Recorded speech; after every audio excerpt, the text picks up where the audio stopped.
Sir, smart meter को आप किस नज़रिए से देख रहे हैं सर अभी? क्योंकि सर जनता के बीच जहाँ भी जाते हैं सर, समस्या बनी हुई है सर, एक जटिल समस्या बनी हुई है। देखिए, स्मार्ट मीटर के संबंध में मैंने अपने ट्विटर हैंडल से माननीय मुख्यमंत्री जी पर लिखा कि पोस्ट पेड मीटर और स्मार्ट मीटर दोनों का परीक्षण करके ही जो है सो जनता के बीच ले जाएं। कई लोगों से हमें जानकारी मिली कि पोस्ट पेड मीटर में जो बिल आता था उससे प्री पेड मीटर में दोगुना बिल आ रहा है। तो कहीं ना कहीं टेक्निकली दोष है, इसलिए जो है ऐसा हो रहा है। और चर्चाएं तो यहाँ तक हैं कि प्री पेड मीटर वाली एजेंसी जो है उसने उस समय के तत्कालीन ऊर्जा प्रधान सचिव को मर्सिडीज कार दी है। अगर उस एजेंसी ने मर्सिडीज कार दी है तो उसके बदले उसका मुनाफा आएगा कहाँ से? इसी से आएगा, या तो अधिक बिल लेकर के आएगा या कुछ दूसरा रास्ता उसका होगा। इसलिए एक ही जगह उतने ही बिजली की आपूर्ति हो पोस्ट पेड मीटर में और प्री पेड मीटर में, और दोनों का मूल्यांकन हो जाए, तत्पश्चात इस पर कार्य होना चाहिए। सर, आपके शहर में डिजिटलीकरण की क्या क्या व्यवस्था है सर? जैसे सीसी कैमरा, एलईडी वगैरह। इस पर भी मैंने सवाल उठाया था विधानसभा कि जो शहर है वहाँ सुरक्षा व्यवस्था के लिए सीसीटीवी कैमरा लगना चाहिए।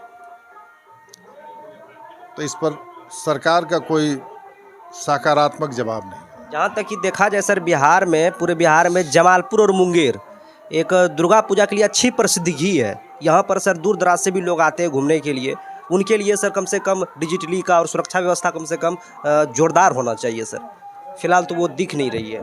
देखिए, एक तो इसके लिए सीसीटीवी कैमरा है, दूसरी व्यवस्था जो है सो मजिस्ट्रेट का डिप्टेशन है और पुलिस बल का रहना जरूरी है।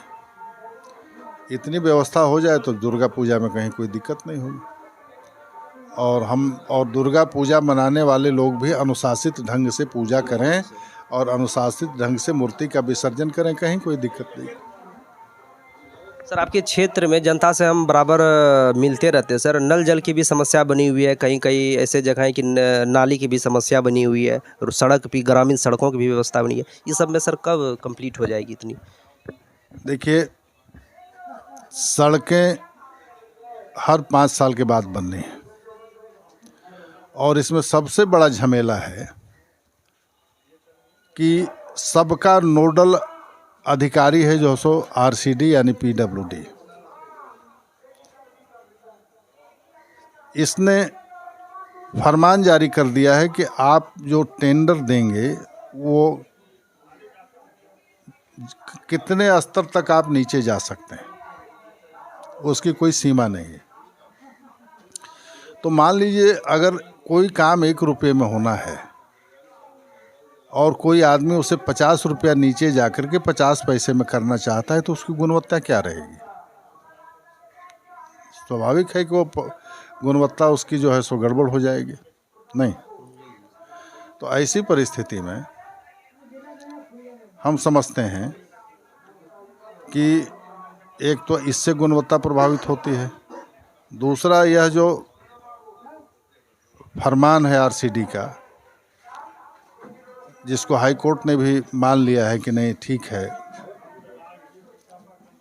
इसमें जो सो सरकार को विधेयक ला करके और लोगों, टेंडर देने वालों के लिए यह लिमिटेशन बना दे कि आप 10% से नीचे नहीं जा सकते हैं, जो आपका प्रॉफिट। और सड़कों के सुंदर होने का जहाँ तक सवाल है, वह अगर जनप्रतिनिधि ईमानदारी से अपने विधानसभा क्षेत्र की सड़कों की मॉनिटरिंग करेगा, मॉनिटरिंग का माने मैंने ईमानदारी शब्द का प्रयोग किया है, तो सड़कें ठीक होंगी। गाँव गाँव सर नल जल की व्यवस्था सुचारू रूप से नहीं मिल सकती है सर, न नाली की व्यवस्था है सर, ये दोनों जटिल समस्या है खास करके गाँव में सर। देखिए, पहले तो नल जल पंचायतों के जिम्मे भी था, कुछ पीएचडी के भी जिम्मे था। नालियाँ तो पूर्ण रूप से मुखिया की जिम्मे है, पंचायत समिति की जिम्मे है। इसके लिए इन लोगों को काम करना चाहिए। अगर नहीं करते हैं तो ये लोकल स्तर पर जो हमारे जनप्रतिनिधि हैं इनकी लापरवाही है।